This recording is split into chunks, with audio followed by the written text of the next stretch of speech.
Assalamu alaikum hormatly adamlar. Garaşdar. Baqy tarap yurdumyzdaki täzelikler we habarlarla tanıştıran Watan habarlar gepleşmede başlaýas. Şuun hormatly prezidentimiz Gurbanguly Berdimuhammedow Qazaqstan Respublikasynyň ilkinji prezidenti, Ýelbasy, Türki dilli döwletleriň hyzmatdaşlyk geňeşiniň hormatly başlygy Nursultan Nazarbayewiň çakyly boýunça sany ulgam arkaly Türki dilli döwletleriň hyzmatdaşlyk geňeşiniň resmi däl maksadyna hormatly mihman hökümine gatnaşdy. Türki dilli döwletleriň hyzmatdaşlyk geňeşiniň tanrıl markaly geçirilen maslahatynyň gün tertibine, umumy awadançylygyň hemde durnuklar üçin beýikliklerine laýyk gelýän köpügürli döwletary hyzmatdaşlygyny giňeltmegiň we pogtalandyrmagyň meselleri girdildi. Forumyň barşyna hormatly prezidentimiz çykyş etmek bilen şeýle diýdi.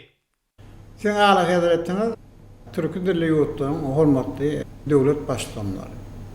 İlkinci navbatda men Türkmenistanyň hoşnutly hyzmatdaşlyk gatnaşyklaryny ösürme uğruna edýän tagallalaryňyz we halkara giňişlerine hususan Birleşik Milletler Guramasynyň çäklerini bizim ýurtymyzda berýän gollaňyz şeýleme Türkmenistanyň oýlanşykly hem içeri siýasat esaslanan parahatçylykly daşary siýasat ýörelgelerini durmuşa geçirilmegine ýygyly berýän ýardamy üçin Siňäkliňizde hem tüýsürekler minnetdarlyk bildirýär.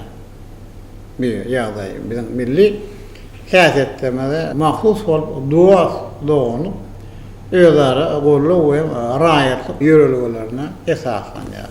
Men şu hem ýakymly pursatdan peýdalanyp ol hem sarpy bolan bir halkara maslahatyny hormatly mihman hökümine çağırmak üçin Onun arkadareti Qazaqstan Respublikasynyň ilkinji prezidenti Ýelbasy Türki dilli döwletleriniň hyzmatdaşlyk geňeşiniň hormatly başlygy Jenap Nursultan Abişowicz Nazarbayewa aýratyn minnetdarlyk bildirýär. Şeýlemi Türki dilli döwletleriň arasyndaky dostana gatnaşyklaryň biri amatly hyzmatdaşlyk has hem ösürmegine maksat edilýän şuňky ýokary derejeli duşun netijeli geçirme wagtda döwletler hem amatly şertler üçin öz hem hoşallygyny bildirýär. Hormatly döwlet başdanlary. Şuňky ýokary derejeli duşuk bizim ýurtlarymyň arasyndaky gatnaşyklaryň bir has bilen tepkikler hem çykarylmagyna uly ähmiýet eýe bolup durýar. Onuň gün tertibine Türki dilli döwletleriň sağlaşykly hereketlerini we toplumyň işleriniň orlugyny kesitlemäge gönükdiren iri moğulluklar girdildi. Hususan masadyň dowamında härki döwrüň we uzak möhletde gelýän dereway soralar arar maslahatdaşlar. Hem şol bir wagtda bir näçe möhüm guramaçylyk hem soralarny seredilýär. Men duşun netijesinde kabul edilecek çözütlerim ähli hem taraplar üçin beýiklikli boljak onu anlanýar. Ma'lum bolýary Türkmenistan halkara siýasatyň gün tertibine girýän hem derwayt soralar boýunça möhüm başlanýşlary öňe sürdi. Bir başlanýşlar hususan ähli howpsuzlygyň gazanylmagy, energiýa howpsuzlygynyň üçin edilmegi, Ulu hem pudanyň ösürmegi, daşky guruşagyň goranmagy, suwda aqtady gatnaşyklaryň güýçlendirmegi ýaly soraglary beýleki ogullar hem öz üçin alýar.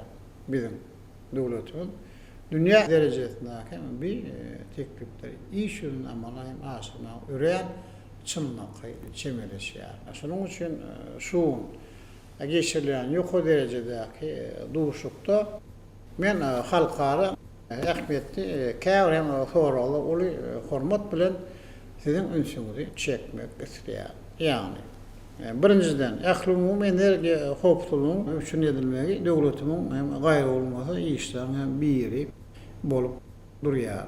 Türkmenistan dünýäniň energiýa terişleriniň deň hukukly we adalatly peýdalanyň zerurdy barada hem düşünjeden ol almakla bir terişlerine, dünya bağlarına iyi verilmekle değişen tarafların etrafının beğitlerinin gözünü tutan aktivalin, durluk, olağan, dürüdülme uğruna çıkış ediyar.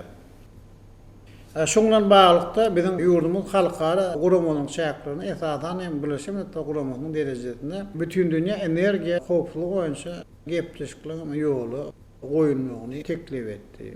Burada işlenip düzülen degişli kararnamalar guramanyň baş assambleýa tarapyndan hem giň gollap tapdy. Bir ahlymyň energiýa howpsuzlyk ulgamynyň döredilmegine gyzyklanma bilýär ýani ýurtlarym bu işem işem gatnaşmaga çağırýar. Türkmenistan buğurdaky tagalarlaryny bundan beýlekde dowam etdirmegi meýilleşdirýär. Şol sebäpli bizim ýurdumyz neft gaz teşkilatlarynyň we elektrik energiýasynyň dünýä bazaryna çykarma urunda netijeli halkara hyzmatdaşlygyny alyp barar. Munyň bolsa ähli ýurtlar şo sany türki dilli döwletler üçin ören peýdalym boljokdygyny ananýar. İkinciden ulaq we ma'lamatnaşyk pudugy hem häzirki döwürde bir mühim ähmiýetli ykdysady ugrularyň hatarynda durýar. Bizim döwletlerimiz bu ugrlarda ýokary netije berýän bilelikdäki işler amalga aşyrmak üçin ören ulem mümkinçilikleri eýedir. Türkmenistan özüniň döwrüne ulaq aratnaşyk ulamynyň ösülmegi hem de sebepden halkara ulaq ustaşy geçirilgelerini döredilmegi üçin zerur hem işleri durmuşy geçirdi. Biz hem bir çärelerde halkara hem bileşiň tagallalaryny birleşdirmek hem peýdaly boljokdygyny ananýarys. Bundan öňe Türkmenistanyň başlanýy we şu duşa gatnaşan ýurtlaryň gollama bilen Birleşik Milletler Guramanyň baş assambleýasy ulaglaryň ähli görnüşlerini ötürmek barada 3 sany kararnama kabul etdi. Asly maksatlary gonukdyran bu halkara resminamalaryny iş ýoluna amallaşdyrmak maksady bilen häzirki wagt ählimimi ulag ustaşy geçirgelerini döretmek boýunça ören köp işler durmuşy geçirýär. Men hem bir doganlyk türki dilli döwletleriniň mundan beýlekde halkara ulag öpçünçilik ulgamlaryny ösürmegi maksat edilýän bilelikdäki hereketleri işçen hem gatnaşyklyklaryna ananýar. Üçüncüden Türkmenistanyň halkara işleriň hem iler tutulan orlaryň biri hem ekologiýany hem daşky gurşagy goramakdyr. Bir häzirki döwürde jemgyýetiň hem durmuşyň derewayt soraglaryň biri bolup durýar. Merkezi Aziya Sewitbarda aýdylanda ilkinji Nowat Aral deňiziň çylsyrymly ýagdaýy hem ünfi çekýär. Bu ekologik wöküm Aral ýaka Sewitinde hem beýleki döwletde ýaşaýan halklaryň hem durmuşyna hem saglyk ýagdaýyna gönden hem göni täsir edýär. Hem şu sebäple agzalan kelekçilik we onuň oňaýsy täsirlerini aradan aýyrmak hem gaýa bolmasy häsiýetde iýedir. Türkmenistan ekologiýanyň hem daşy gurşagyň gorulma wagtda tagallalaryny ähli derejede işçiň hem görnüşde alyp barýar. Bizim ýurdumyz Birleşik Milletler Guramasy bilen Araly halat etmek boýunça halkara gandasynyň arasyndaky hyzmatdaşyk etmek hakynda baş assambleýanyň kararnamasynyň awtor hem bolup çykyş etdi. Şeýlem Aral deňiz sewitiniň ýurtlary üçin Birleşik Milletler Guramasynyň ýürüýte maksatnamasyny işläp hem düzmek baradaky hem başlanýy öňe sürdi. Häzirki wagtda Türkmenistan bu urda dünýä bileşigi ilkinji nowatda Birleşik Milletler Guramasy bilen asnaşykly hem hyzmatdaşlygy alyp barýar. Men bu zerur hem işlerin bizim ýurtlarymyň arasyndaky hem hyzmatdaşlygy has hem ösürmäge hem giňertmäge ýardam berjekdigini ananýar. Hem de ähli taraplara agzalan resminamyň hem iş ýoluna hem amala aşyrmagy işçiň hem gatnaşmagy da çağırýar.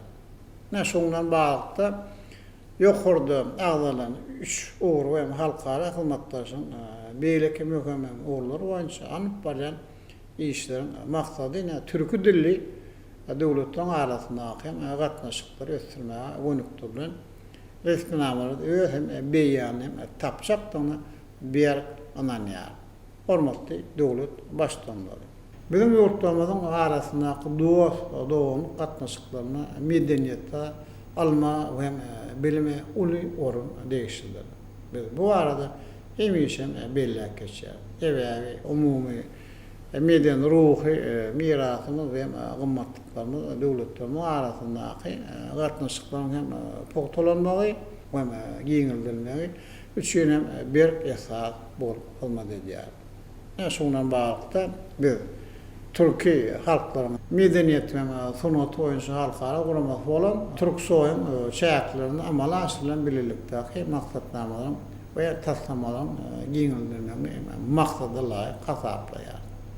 Hem şunun netijesinde meşhur şahyrlaryň we ýazgylarymyň tanymal medeniyet ve sunat işgärlerimizin eserlerinin hem dünya derejesinde tanıştırılmagy ve yaradılmak için hem değişik işten geçirilmelerini teklif edýär.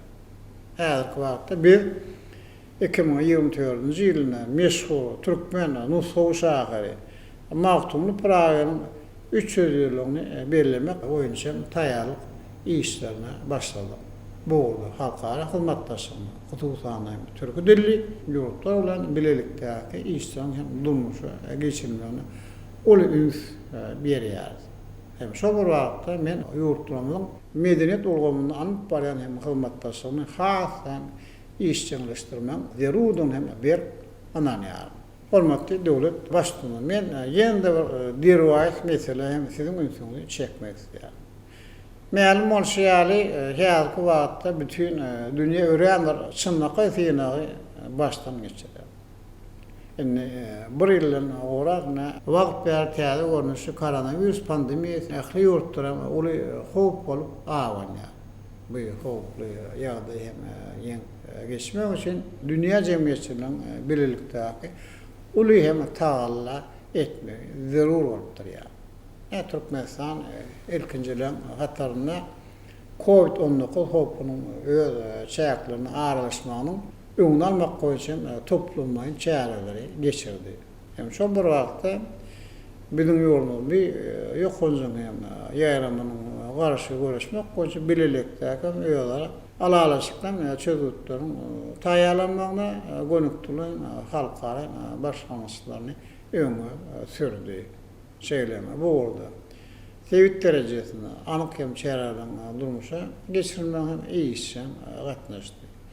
Indi şunun bilen birlikde Türkmenistan häzirki döwrüň hem wehimlerine we howplaryna garşy görüşde ähli ýurtlaryň jewitleşip öz hem taalaryny hem güýçlerini birleşdirmekleriniň tarapdary bolup çykyş edýär. Bizim döwletlerimiz bu orada bilelikde işlemek boýunça belli bir hem derejede tejribe toplanlyklaryny bellemek bolar.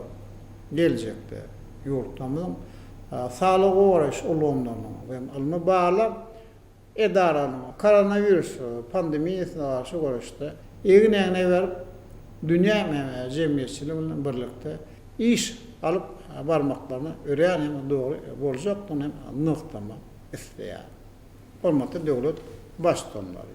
Sözümü jemlemek bilen men bugünkü ýokary derejeli duşum onuň dowamyny seredilen soragyň ýurtlarymyň we halklaryň arasyndaky deň hukuk we öýdara bähbetli hyzmatdaşlygyň hem-de dost gatnaşyklarynyň hasam ösmegine ýardam berjekdigini bir ananýar. Ünswer dinleýän üçin köp sag bolun. Hormatly prezidentimiziň çykyşy foruma gatnaşçylar tarapyndan uly gyzyklanma bilen dinlenildi. Türkiýe dilli döwletleriň hyzmatdaşlyk keňeşine gatnaşy döwletleriň başdanlary eden çykyşlaryna bu keňeşiň ýurtlaryň arasynda hyzmatdaşlyk gatnaşyklaryny iýişleşdirmekde, öýlary tejribe alşmakda möhüm orun eýleýänligini bellädiler. Çykyşlaryň başyna ähli howpsuzlygy öpçün etmek, hyzmatdaş ýurtlaryň ykdysadyetleriniň durnukly ötüşini ýola goýmak bilen baglanyşykly meseleler boýunça ähmiýetli başlangyçlar öňe sürildi. Türkiye dilli döwletleriň hyzmatdaşlyk geňeşine gatnaşy döwletleriň başdanlary Merkezi Aziýa tertinde geografik daýdan amatly ýerde ýerleşýän we ygtybarly hyzmatdaş hökümine ikrar edilen Türkmenistan bilen köpügürli hyzmatdaşlygy giňeltmäge uly gyzyklanyp bildirýänliklerini bellädiler. Munyň özi hormatly prezidentimiziň ýol başlygyna tutuş adamdat ähmiýetli başlangyçlary öňe sürýän garaşsyz baky bitarap ýurdumyzyň halkara derejesindäki awraýynyň bilindi galýanyny alamatlandyrýar. Şuun yurdumyzyň Daşowry welaýatyna Türkmenistan parahatçynyň öňsmen watan ýylynyň gowaçy ekişine badalgy berildi. Hormatly prezidentimiň AK Patasyndan gowunlary galkynan ýereýleri mewsimi bir kimsiz taýýarlykka geldiler. Güneşli diyarımızda höküm sürýän asudalygyň, agdybirligiň we jewistligiň aýdyň misaly bolan dawra, welaýatyň ilatynyň ýurdumyzda amalaşylýan beýik özgertmeleri dol gollaýanygynyň, gazanlaýan uly ýeňişlere munasyp goşun goşmagy özleriniň baş maksady hadaplaýanygynyň ýene bir suwtnamasy boldy. Gowaça kişine girişilme münasibetli vilayet hakimligine geňeş maslahaty geçirildi. Maslahatda çykyş edenler Türkmenistan parahatçylygyň we öňsmen watan ýylynyň zähmet ýeňişlerine şöhratlandyrylmagy, köp derejede gowaça kişiniň guramaçylykly ýokary hili geçirilmegine bagylyr diýip bellädiler. Maslahatda döredip berýän ajaýyp şertler üçin Mehriban akademida alkyş hem hoşalyk söýler aýdyldy. Daşow şäherindäki vilayet taryhy we ülkany urunuş muzeýine guralan gediriş hata täsiri boldy. Adamlar bir ýerde daýhançylaryň milli däpleri durly döwürlerde ulandan owy hojalyk guralary we serişdilerden tanışdylar. Soňra adamlar Daşow şäherindäki Türkmen Owy Hojalyk Institutyna ýaş hünärmenlerden taýýarlanşy, döredilýän ýokary derejedäki şertler, alman hemem tehnikanyň iň soňky gadananlaryny şöhlanýan görkezmek hemde tehnika serişdilerden tanışdylar. Gowaça kişine girişilmegine başlanan dawra atnaşýan adamlar soňra tohumly gowaça çegidiniň taýýarlanyşy bilen tanışmagy mümkinçilik aldylar. Bu agra tehnika çäre ikişiň netijeligini artdyrmakda uly orun tutýar. Vilayetde gowaça kişine başlanan giň gowunly dawra soňra Niyaz Fadynak etrawyna dowam etdi. Ikişi geçirmäge dol taýýar edilen meýdanlar gowunyň öterýär. Dawra atnaşylar bu meýdanlary bu ýysanç bilen synadilar. Dawranyň dowamyny atnaşylar gowaça kişine ulanjak tehnikalaryň we owy hojalyk guralarynyň aýratynlyklarynyň tanışmagy mümkinçilik aldylar. Mehriban akademiyanyň daşary ýurtlardan alyp berýän iň häzirki zaman tehnikalary, olaryň durly gurallary gowaça kişiniň bellilen meklerlerde ýokary hil derejesinde geçiriljekdigine şaýatlyk edýär. Olaryň arasynda kämil hem işlemek üçin amatly traktorlaryň, ekijileriň we beýleki owy hojalyk gurallarynyň az däligini bellemek ýakamlydyr. Bir ýerde de şäherindäki Türkmen Owy Hojalyk Institutynyň talipleriniň geçirilen okuw sapagy aýratyn täsirli pursatlaryň biri boldy. Mehriban akademiyanyň daşary ýurtlardan satyn alyp beren kuwwatly kämil tehnikalaryň, owy hojalyk guralarynyň aňatyna göz etmeýän hatarlary kalplerde eýsenmeýän joşgun döretdi.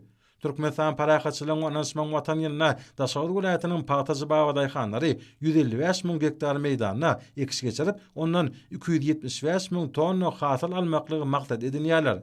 Şeýle joşguny pursatlardan soňra ýaşy neslin wekilleriniň gatnaşmaklaryna ekişe badalga berildi. Ey Allahum, edil watanymyzyň owy hojalygyny ösdürip azyk bolşulygyny döretmekde, täze döwrewap ýokary hili tehnikalar alyp ulgollaw berýän, ihlasy we netijeli zähmet çekmek üçin zerur bolan işler we mümkinçilikler döredýän, halkymyzyň eşretli durmuşy bagtyar geljek üçin tagalla edýän hormatly prezidentimiz Gurban Berdimuhammedowyň jany sag başydyk ýurda awat bolup, iýil ýurt bähwetli döwlet ähmiýet haýyrly işlerini, rowaşlyklar, üstünlikler meýesser eýlesin. Bu sähetli günni Hacı Arkadamynyň ak patasy bilen ata-babalarymyzdan miras galan daýhançylyk däplerini eýirip gowaça ekişine girişýän goýuny 361li Daşowry welaýatymyzyň edermen zähmet söýer daýhanlaryna Allah Taala ýar bolup, işlerine ýeňillik, gujur gaýrat, toprağa sepen her bir tohummy müňläp maksat edinen belen sepkitlerimize ýetmegi meýesser eýle. Türkmenistan parahatçylygyň we öňsmen watan ýylyna ýyllarymyz arsally, döwletde saçamyz bereketli ýurdumyz parahat, ruhy bilen talkymyz agdyr asuda bolelin bagtyar durmuşda ýaşamagyny meýesser eýle.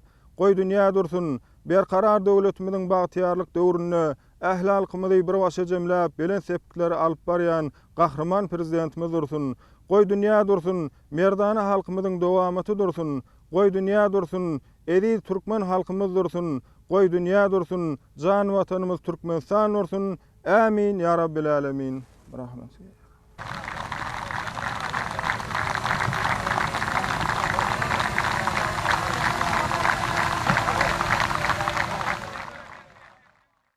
Ýaşy dilegilerden soňra tehnikalar herekete getirildi. Olaryň tekil gowaça atydyny emele getirýän owadan hem göni hatarlary göwnleri galkynç paýlady. Arkada prezidentimiň daýhanlary baradaky ol aradasy kömek gollawy welaýat ikisiň öz wagtyna tamamlanmagyna zerre bolan ähli ara tehnika şäherleriň doly berja edilmegine mümkinçilik berýär. Owa sena toplumyny ösdürmek ýurdumyzda döwlet syýasatynyň ileri tutulýan ugurlarynyň biridir. Soňky döwürde owa hemde owa ilaty barada edilýän ýurt meçhurnäki aradalar adamlarda has netijeli işlemege gadanylýan ulysuşlara münasip goşunt goşmagy bolan höwes artdyrýar. Ýerleriň ýa-da kişine ýokary derejede taýýarlanmagy bu höwesiň münasip netije berýänligine güwe geçýär. Şu dawaralygynda dawaratnyjylar ekin meýdanlaryny ul höwesinden synadilar. Ýerleriň bagara tehnika şähere ýokary derejede taýýarlanmagy bol hasylyň kepilidir. Telematik sany elektron ulgama arkaly dolanylýan ýürete tehnikalaryň bu müňsime işçen gatnaşýanyny bellemek möhümdir. Gowa çekişine geçilýän meýdana goralan ajaýyp sahnada Welaýat Medeniyet Müdürligi tarapyndan taýýarlanan durly joşguny çykyşlaram has beýnet ýaňlandy. Medeniyet we sunuga diýişgärleriň şu dawra münasibetli ýürete taýýarlanan edebi saly çykyşlary ýaýwanlanyrly. Ýerine ýetirilen joşguny aýdym sahalarda edip watanmaz Mähraman akademynyň dünýä ýaň salýan beýik işleri, berqara döwletimiziň bagtyarlyk döwri, gözel tebigatymyz we dany halkymyzyň daýhançylyk däpleri belin teňde wasp edildi. Şu ýerde welaýatyň bagşylarynyň ýerine ýetiren çykyşlary göwnlere galkynç paýlady. Medeni mirasymyz bolan UNESCO-nyň maddedel medeni mirasynyň sanawyna girdilen kuş depdi tansynyň ýerine ýetirmek bolsa, bugunky dawarany tutuşlygyna toý şatlygyny besledi. Agylaryň öňlerindäki ili işleriň sergileri, bagşylaryň aýdym-aýdyşlary, gözbaşyny gaýdymyýetden alyp gaýdýan ustaçylyk, zergärçilik sunugatynyň önümleri, daýhançylyk bilen baglanşykly iş guralarynyň, tohumlaryň, ýüplük önümleriniň, hali hemde keçi önümleriň, bagnahallarynyň şeýlede gullaryň köpe uçgunly görnüşleri we beýleki pursatlar adamlarda ulugdyklanma döretdi. Bu sergiler gadymy halkymyň şöhratly taryhyny bagtyar şuny bilen münasip utgoşdurdy hemde dawaratnyjlarda buýsanç we gowunç duýgularyny döretdi. Gowa çekişine girişilmek münasibetli dawralar naşan adamlar bagtyarlyk döwrüni hemişelik peşkeş beren Mähraman akademyda alkyş hem hoşallyk sözlerini beýan etdiler. Tohumyňyzy müňlesin. Daşawuz welaýatynyň Edelmen Bawa daýhanlary. Men Daşawuz welaýatynyň Tabarmyrat Türkmenbaş etrawynyň ýaşaýçysy Türkmenistanyň hormatly il ýazgysy Bazar Mamışow. Arkada prezidentimiziň parasatly ýol başlarynda berkarar döwletimiň bagtyarlyk döwründe ýurdumyzyň ähli puwdoklaryna uly ösüşler kazanyldy. Bu bolsa döwrümizin bagtyarlygynyň nyşany bolup göwüllerimizi galkındyrýar. Kahraman arkadagymyz owa joluny ösürmäge, kuwatlandyrmaga, daýhalaryň işleme üçin ähli şertleri döretip berýär. Bu bolsa milli iqtisadiýetimizi ýokarlandyrýar. Kahraman arkadagymyz her bir mövzunyň başlarına özüniň ak batasyny berýär. Inha şu gün hem biz Daşawuz welaýatynyň Niyaz etrafynda arkada prezidentimiň ak batasy bilen asyl däbe erip ýaşlylaryň bismillasy bilen owajalyk işgärleriň, değişik hünärmendleriň gatnaşmaklaryna gowa çekişine başladyk. Berkarar döwletimiň bagtyarlyk döwründe öz halky üçin giýjegini alada edýän ahli mümkinçilikleri döretip berýän hormatly prezidentimiziň jansa ömür uzak, tutumly döwletli işleri hemişe rowatlıklara beslensin. Tohumymyz müň bolsun, Kahraman arkadagymyz. Tohumymyz müň bolsun, Edelmen Bawa daýhanlary. Şuun paýtagtymyzda video aragatnaşyk arkaly Muhammed Bayramxan Türkmen we Türkmen halkynyň mertlik, watansöýçilik, adamkärçilik ýolları adly halkara forum geçirildi. Hormat prezidentimiz Gurbanuly Berdimuhammedowyň başlangyjy bilen geçirilýän forum ýurdumyzyň Daşary işler ministrligi, Bilim ministrligi hemde Ilimler Akademiýasy tarapyndan guruldy. Döwlet ötüşiniň täze tapgyryna milli liderimiziň öňe süren esasy wezipeleriniň hataryna ýurdumyzyň ilmini kämilleşdirmek, umumy adamlaryň ruhy genji hazynatyny uly goşant türkmen halkynyň medeni mirasyny himme taraplaryň öwrenmäge we dünýä ýaymagy ýardam etýän halkary hyzmatdaşlygyny giňeltmek wezipeleri bar. Şu maksatlar daşary ýurtdan ilmi toparlarynyň dünýäniň 20 goly ýurdundan 20 meden merkezleň we ýokary okuw mekdepleriniň ýollaşylarynyň taryhçy günnogorşynatylaryň, sunugaty öwrenjileň, dilçileň we edebiýatçylaryň, siýasatçylaryň we diplomatlaryň ünsüni özüne çeken forumy geçirmek pikiriniň esasyna durýar. Sewda Senat Idaratynyň binasyna geçirilen umumy mejlisde Owganistandan, Hindistandan, Qazaqstandan, Qırgyzstandan, Xitaydan, Pakistandan, Russiýa Federasiýasyndan, Tajikistandan bolan diplomatlar we alimler çykyş etdiler. Bellençi ýaly türkü dilli halklar dünýä taryhynyň dowamyna ägirt uly täsirini ýetiren gadymy sivilizasiýalaryň medeni we taryhy mirasyny saklaýjylar bolup durýar. Meňdeşligini, dinini, dilini, öňkü nesilleň toplan öz bolşly medeni we ruhy gymmatlyklaryny aýagly saklap galan bu halklar öz şöhratly we bay mazmunly geçmişine buýsanmaga haklydyr. Matlagda gatnaşylar häzir dünýäde hut medeni gatnaşyklaryň insan ruhyny beýgeldip, adamlary paýhatly pikirlere dinlemek, düşünmek, dowatlaşmak başarnygyna çekip bilýänligi barada bir meňdeş pikire geldiler. 2020-nji ýylyň Türkmenistan parahatçylygy we ananşmaň watan ýenşigarynyň milletin köp asyrlyk taryhy tejribetine, meden diýiplerine, bay ruhy mirasyna hemde umumy adamlar gymmatlyklaryna esaslanýan ýurdumyzyň häzirki zaman ösüşiniň konsepsiýasyny şöhrelendirýändigini bellendi. Alimlaryň pikirine görä, halkara maslahat Bayramxan Türkmeniň durmuş we dörejlik ýoly hakynda bilimleri we düşünjeleri artdyrmak bilen şäklenmän, eýsem halkara ilmi we medeni gatnaşyklar giňeltmäge uly goşandyny goşar. Daşar ýurtlaryň ilmi toparlarynyň wekilleri meden mirasy aýagly saklamak işine tejribe alşmagy döredilen mümkinçiligi üçin döwlet başdanymyda çuňur hoşallyk sözlerini beýan edip, dünýäniň dürli sebitlerine ýaşaýan türkü dilli halklaryň umumy etniki, ruhy we taryhy kökleri bilen birleşendigi, hemem olan gatnaşyklarynyň medeniýetleriniň özara baýlaşmagyna ýardam etýändigini bellediler. Zihinli şahir hemde görnükli serkarda başı Bayramxan hakkında çıkışlar orta asırlar döwrüniň medeniýetiniň, ilminiň, edebiýatynyň hemde sunuwatynyň adamlaryň ruhy medeni ötüşine ýetiren täsiri, Türkmenistanyň prezidenti hormatly Gurbanuly Berdimuhammedowyň parahatçylyk we ananşmak taglimatynyň halkara gatnaşyklarynaky orny, Bayramxan Türkmeniň edebi mirasy we milli terbiýanyň kökleri, Türkmen we Hindi halklarynyň meden taryhy gatnaşyklary, çuňur kökler we häzirki zaman mümkinçilikleri atly bölümniň dördüsiniň işiniň barşynda dowam etdi. Ilmi çykyşlar Muhammed Bayramxan Türkmeniň ömrü we dörejilik ýoluny, oň edebi dörejiliginiň aýratynlyklaryna, filosofiýa we insanperwer garaýşlaryna, şeýle-de 16-njy asyrda günnägiriň iri döwletleriniň biri bolan Beýik Mogollan imperiýasynyň jemgyçilik syýasy guruluşyna degişli taryhy edebi maglumatlara bagşlandy. Pikir alşmalaryň dowamyna medeniýetliň özara täsiri, halk diýiplerini, folklory öwrenmek, maddedäl ruhy mirasy aýagly saklamak bilen bagly temalar aralanyp maslahatlaşyldy. Günnägiriň şeýle-de Hindistanyň köp ýerlerine türkmenliň we hindileň gözaşyny gadymyýetden alyp gaýtan taryhy meden gatnaşyklaryna diňe taryhy nukdaý nazardan garalýan suwutnamalar saklap galan ýyl ýazgylary barada ýatlanyp geçildi. Bu gadymy halklaryň ikisiniň medeniýetleriniň özara täsiri 3-nji müňýyllykda da üstünlikle dowam etýär. Şoň bilen baglykda Türkmenistanyň hemde Hindistanyň günnägerde döwlet işgäri we şahir, serkardabaşy we akyllar hökmüne tanalýan türkmen halkynyň görnükli ogly Bayramxana buýsanýanlyklary bellendi.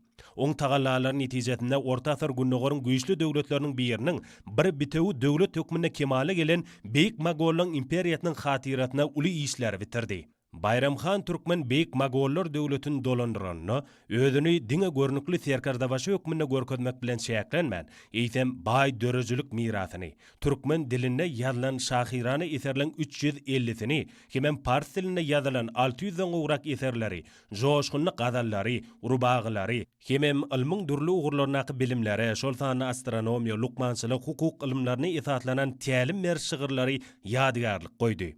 Çykyşlaryň aramly bölegi Bayramxanyň halkara gatnaşyklaryna, diplomatik ýörelgelerini, filosofik garaýşlaryna, meden diplomatiýatyna, ýaş nesille watançylyk we ýokary adamkärçilik käsiýetlerini kemale getirmek işine söýgü lirikatyna bagşlandy. Zihinli şahir hemde görnükli serkardabaşy Bayramxana bagşlanan çykyşlar Sewda Senat idaratyna geçirilen orta asyrlar döwrüniň medeniýetiniň, ilminiň, edebiýatynyň, hemem sunuwatynyň adamlaryň ruhy medeni ötüşine ýetiren täsiri, Daşary işler ministrliginiň halkara gatnaşyklar institutyna geçirilen Türkmenistanyň prezidenti hormatly Gurbanuly Berdimuhammedowyň parahatçylyk we ananşmak taglimatynyň halkara gatnaşyklarynaky orny, Magtumul adynaky Türkmen Döwlet Uniwersitetinde geçirilen Bayramxan Türkmeniň edebi mirasy we milli terbiýanyň kökleri, halkara insanperwer ilimleri we ötüş uniwersitetinde geçirilen türkmen we hindi halklarynyň meden taryhy gatnaşyklary, çuňur kökler we häzirki zaman mümkinçilikleri atly bölümçelerde dowam etdi. Bu ýerde edilen çykyşlarda milli edebiýatlary, filosofik garaýşlary ösdürmeň we kemale getirmeň, şol sanda Bayramxan Türkmeniň dörejiliginiň misalyny ösdürmeň möhüm ugurlary beýan edildi. Görnükli şahsiýetiň eserleri ähli türkü dilli halklaryň jemgyçilik durmuşyna oňat düşünmäge mümkinçilik berýär. Umuman matlagda gatnaşylan agramly bölegi öz çykyşlaryny Wekinli şahyryň öz bolşly ahlak ýörelgeleri bolup durýan goşgularyny okumak bilen başladylar. Netigat berji, çağırş aýdymlary, eposlardan aýdyşyklar we gadallar türkmeniň ençe minnetlerini watana bolan söýgüniň ruhuny terbiýeledi.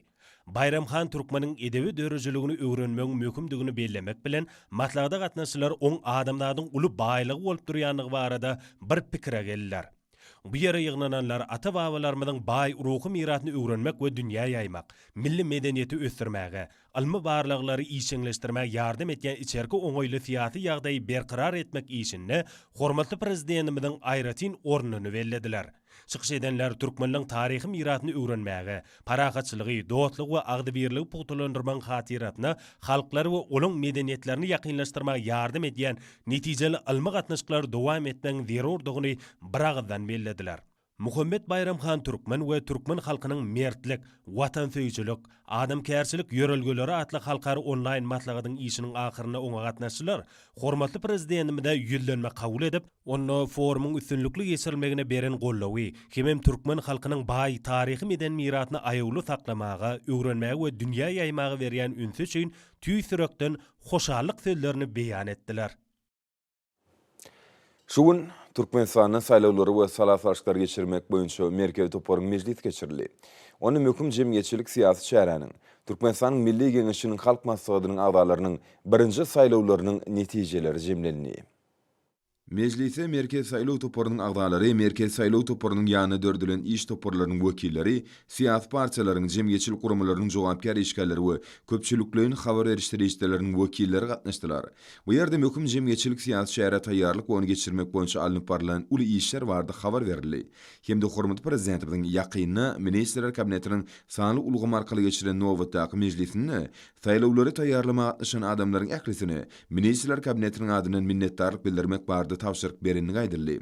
Şunun bilen maglykda merkez saýlaw toporynyň başlygy saýlawlaryň guramaçylykly geçirilmegine işçiň gatnaşanlara, hemde Türkmenistana saýlawlary we salaslaşyklar geçirmek boýunça merkez toporynyň ähli işgärlerine hoşalygyny bildirdi we işlerine üstünlükler ardy etdi. Ma'lum bolýar bu saýlawlar saýlaw kanunçylygyna laýyklykda günnäl saýlaw hukuky esasyna geçirildi. Milli Geňeşiň halk maslahatynyň düzümine saýlanan agdalar ýakyn geljek, ýagny 5 ýylyň dowamyny döwletimiziň durmuşynyň ähli ulgamlarynyň bundan beýlegem ösdürilmegine, uly ähmiýeti ýa bolan milli maksatnamalaryň durmuşa geçirilmegine öz münasip goşunutlaryny oşarlar. Meclisiň dowamyny Milli Geňeşiň halk maslahatynyň saýlanan agdalaryna şahsiýetnamalar goşuruldy.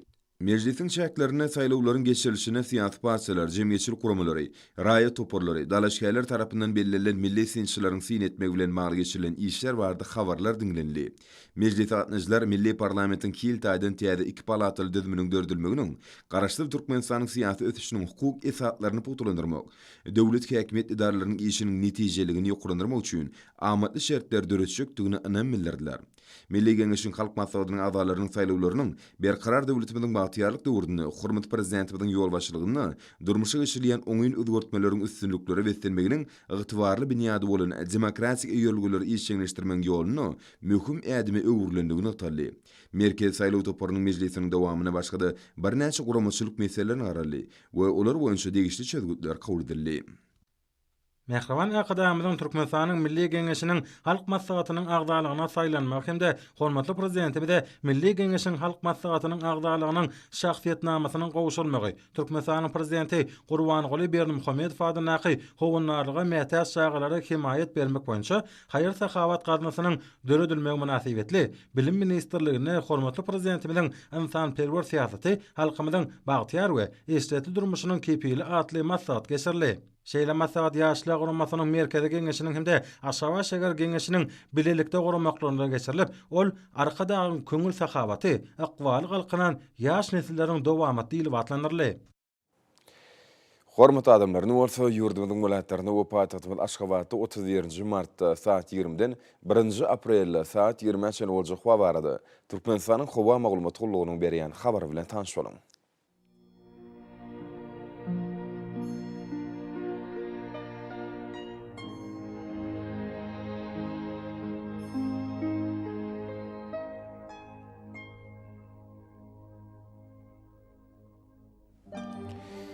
Balkan vilayetini ýitgäp durýan bulut hawa bolup bu nordun teleskopda 9-14 metr käýerlerine 18 metrçe ýetýän şemal ufer hawa gijetine 7-12 gradus, gündüzine 16-21 gradus, kenarki taraplaryna bolsa 12-17 gradus maýl bolar.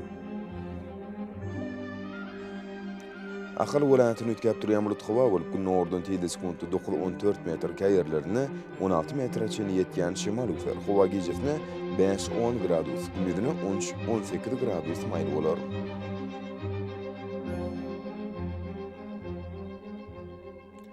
Mar vilayetini ýitgäp durýan bulut hawa bolup bu nordun teleskopda 9-14 metre ýetýän şemal ufer hawa gijetine 4-9 gradus, gündüzine 12-17 gradus maýl bolar.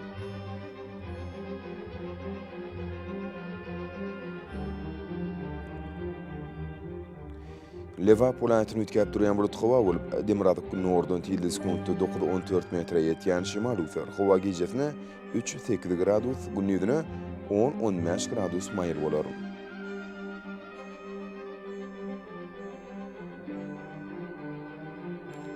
Daşowd vilayetini ýitgäp durýan bulut hawa bolup nordun teleskopda 9-14 metre ýetýän şemal ufer hawa gijetine 0-5 gradus maýl, gündüzine 8-13 gradus maýl bolar.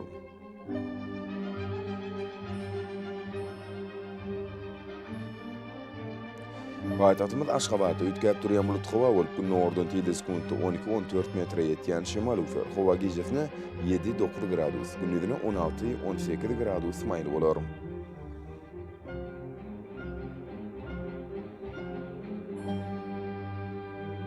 Ýurdumyz boýunça aprel aýynyň 1-ni magnit hadisesiniň gowşap täsiri saklanyna alşylýar.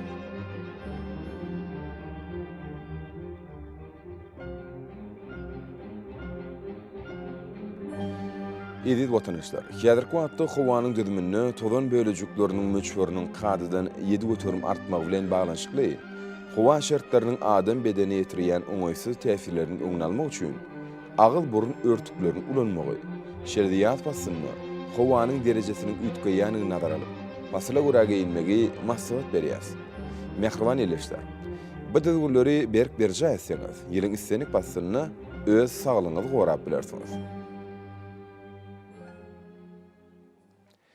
Mehriban adamlar, şunun bilen watan habarlar gepleşmede jemleýäs. Berqarar döwletimiziň batýalyk döwrüni ata watanymyz Türkmenistan ähli wagtlarda teşerrüsini ähli şoňa dönne bolsa halkyň behbidi bar. Çünki biziň ýurdumyzda döwlet adam düşünür.